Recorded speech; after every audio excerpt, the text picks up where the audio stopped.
I'm leaving for Mark. He at least believes in me.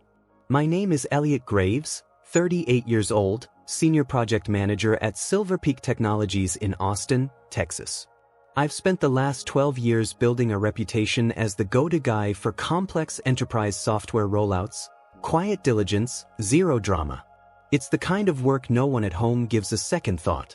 But last Thursday, in the middle of a team meeting, my boss, Charlotte Ramsey, head of operations, looked me squarely in the eye and said, "Elliot, you're just too complacent. I don't see leadership potential."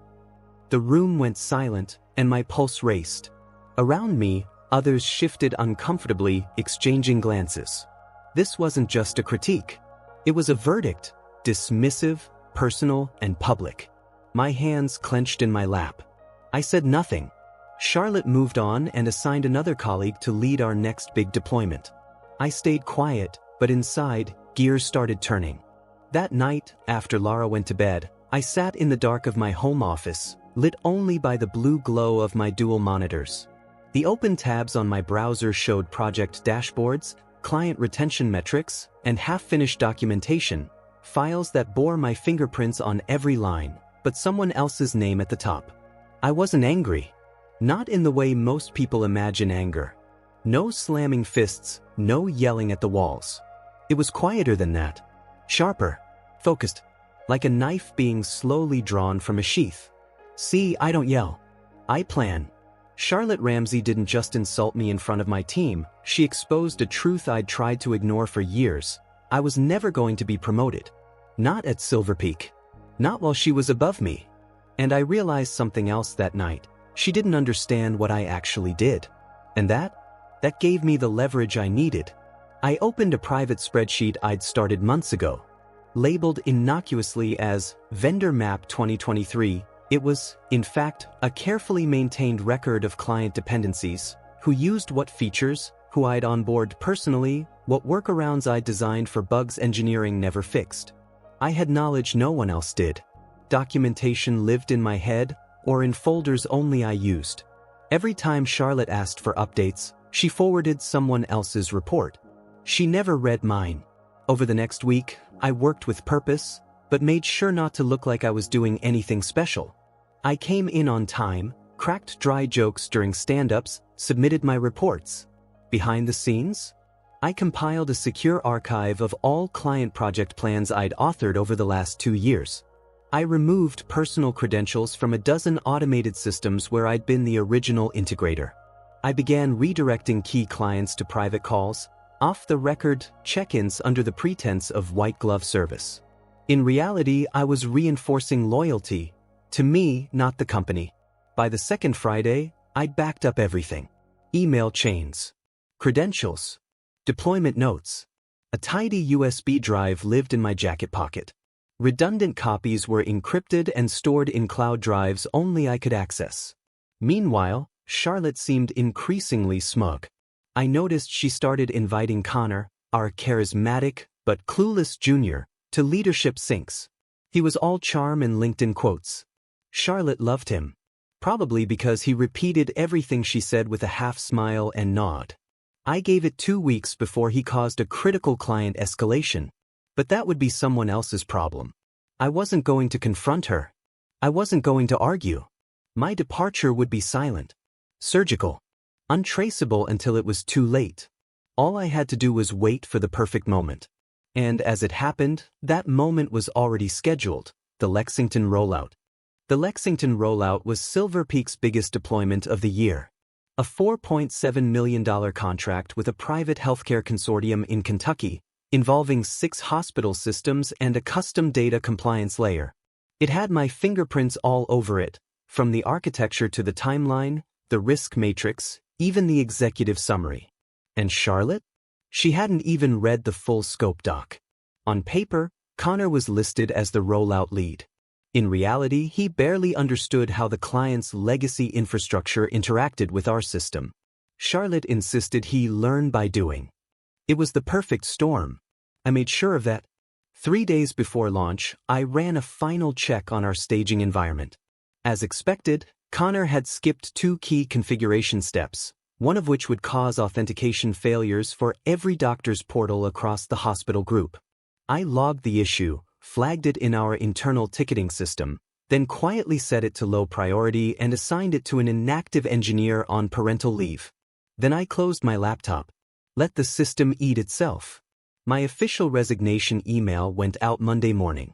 Subject: Transition Planning, Elliot Graves. I scheduled it for 7:45 a.m. Charlotte would be in a leadership call with Boston at that time. She wouldn't even see it until after the client sync. I kept it short, professional. 2 weeks notice, blah blah blah. But in the final line, I wrote, "It's been a privilege supporting this team. I trust that leadership has everything under control." A little salt for flavor. By 10:12 a.m., my phone started vibrating on the desk. First came the Slack messages. "Connor. Hey, where's the config script for the auth proxy? The one you said was in Confluence." It wasn't in Confluence. Then came the emails. Internal support flagged 5 outages. The client's CTO emailed Charlotte directly. "If this isn't resolved in 2 hours, we're pulling out."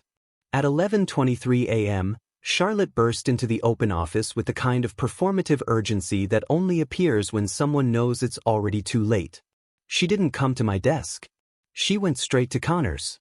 I kept my eyes on the screen, answered a few harmless questions in Jira, sipped my coffee. No one knew I'd already signed an offer letter with Halcyon Ridge, a boutique software firm in Seattle that had recruited me for my unmatched crisis engineering. Ironic. That evening, I took a walk around Lady Bird Lake, earbuds in, listening to the soft chaos of a city settling into dusk.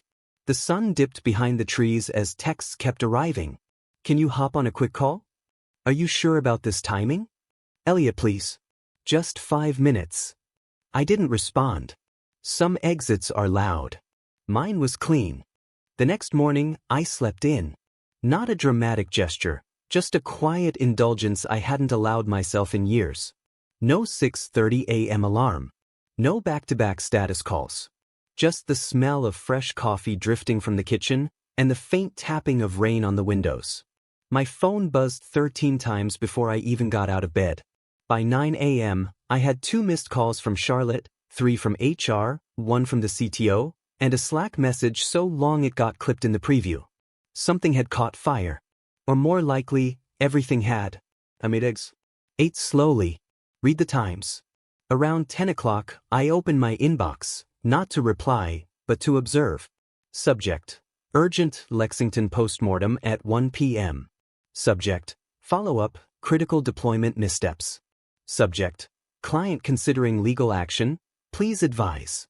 Apparently, the Lexington hospitals couldn't access patient records for 6 hours. That meant delayed surgeries, rescheduled treatments, and one furious executive board.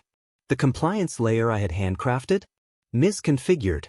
Because Connor had copy-pasted code from an old staging template I'd archived specifically because it was unstable. It was all avoidable. If they had listened. Charlotte sent me a personal message just after noon. "Elliot, I know you've moved on, but if there's any chance you can help us stabilize Lexington, we'd really appreciate it. You know how much this matters. Please." She ended it with a period, not a smiley face. That meant she was desperate. I didn't respond. I wasn't trying to be cruel. But this wasn't revenge. It was consequence. They'd built the tower without checking the foundation. And when it cracked, they finally looked down, only to find I'd quietly stepped away. By Friday, Silver Peak had issued an internal statement blaming vendor inconsistencies and team transitions. HR followed up with a request to do an exit interview. I agreed. I sat across from Nathan Mendez, head of People Ops, in a too-bright conference room on the 6th floor. "Elliot," he began, with the strained warmth of a man who's been told to be nice. "We'd love to understand what led to your departure." I smiled. 12 years of work with no upward movement. A boss who talks over my proposals in meetings. And being told I lack leadership, publicly, in front of my team. Nathan shifted in his chair. "Charlotte didn't mean it personally." "But it was personal," I said calm. "And she meant it exactly how it sounded." He nodded once, scribbled something on a notepad he wasn't really using, then cleared his throat. And, if we were to offer you a consultant contract, short-term, high retainer, would you consider it? I leaned back. You'd be paying me 6 figures to fix a fire your leadership started. The pause. Yes. I considered it, then smiled. No. That night, I poured myself a bourbon and sat on my balcony overlooking the skyline. The Lexington debacle was all over local tech press. Silver Peak faces lawsuit after botched rollout. Internal sources leaked just enough to confirm that key personnel, unnamed, had left weeks before launch. People speculated. They weren't wrong.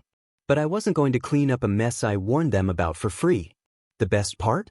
My new company, Halcyon Ridge, had just acquired a small consulting firm, one that happened to serve 3 of Silver Peak's long-term clients. Guess who they asked to lead onboarding? 2 weeks into my new role at Halcyon Ridge, I walked into a downtown glass-wrapped tower to meet the board of Concord Medical Partners, Silver Peak's former crown jewel. The irony wasn't lost on me. I had personally led Concord's initial integration when they first joined Silver Peak's platform 4 years ago. I knew their data structure, their concerns about HIPAA compliance, their allergy to vendor arrogance. I also knew exactly why they were angry now. The Lexington fallout had spooked them. They didn't want to go down with a sinking ship. Now, they were looking for a new vendor. And I wasn't just there to pitch, I was there to decide if they were even worth onboarding. Across the conference table sat Rajiv Malhotra, Concord's VP of Operations. Smart, skeptical, and visibly tired of software promises. He didn't greet me with a handshake, just a curt nod and, "We're done being someone's quarterly experiment." I nodded. But, "We're not interested in clients who need babysitting." That earned a raised eyebrow. I opened my laptop and projected a data migration roadmap. Not theoretical. Not marketing fluff. Actual numbers. Benchmarks. Projected timelines with buffers, rollback options, and contingency models. "You did all this in 2 weeks?" he asked. "No," I said. "I did most of it before I left Silver Peak." Silence. Then a slow, amused smile. They signed with Halcyon Ridge the next day. Over the next month, 2 more former Silver Peak clients followed. Not because I poached them, because they came to us. Word travels fast in tech, especially when one company is bleeding and another is quietly outperforming expectations. By Q3, Charlotte was out. I didn't celebrate. That part didn't matter anymore. I wasn't trying to punish her. I just wanted the ecosystem to work better without her. But what I did celebrate was this: control. For the first time in years, I wasn't being overlooked, misunderstood, or too quiet. My work spoke for itself, and people listened. One evening, I got a text from an unknown number. "I was wrong. You were always the real leader. I just didn't see it." Charlotte. I stared at it for a long moment. Then deleted it. No reply. Now I live in a modern 2-bedroom loft just outside Austin.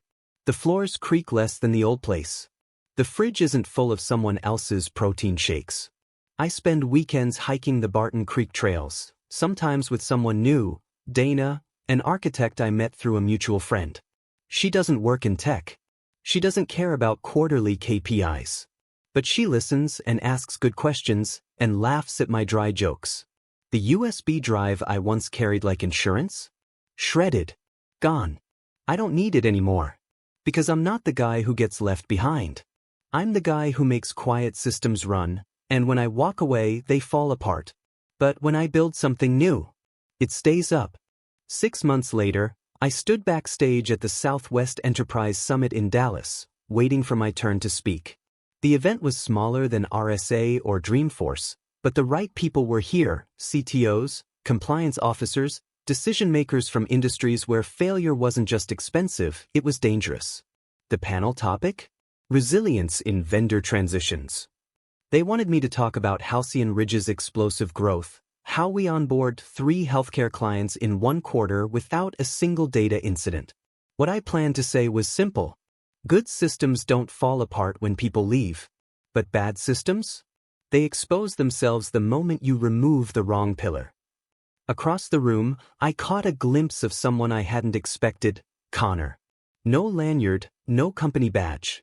Just a cautious nod and a flash of recognition. He was freelancing now. Contract work. I didn't hold anything against him. He wasn't the villain. He was just part of the machine that refused to listen, until the silence cost them everything. That night, after the conference, I met Dana for dinner. She ordered Thai. I had bourbon and trout. She told me about a community center she was designing in East Austin. I told her about a scholarship fund we were launching at Halcyon, named after a former client's child who passed away during a failed hospital data migration. Real people, real stakes. When we got home, I found a small envelope waiting by the door. No return address. Inside, a folded letter. Handwritten. I should have trusted you. You deserved better leadership. I hope you're building something great. CR. I stood there for a moment. Then placed the note in a drawer, beside a photo of my late father, an accountant who once told me, reputation isn't loud. It's cumulative. He was right. Some people chase revenge. Others build something so solid, the past eventually fades beneath it. I never raised my voice. I just waited. And when the time came, I walked out the front door and let the math handle the rest.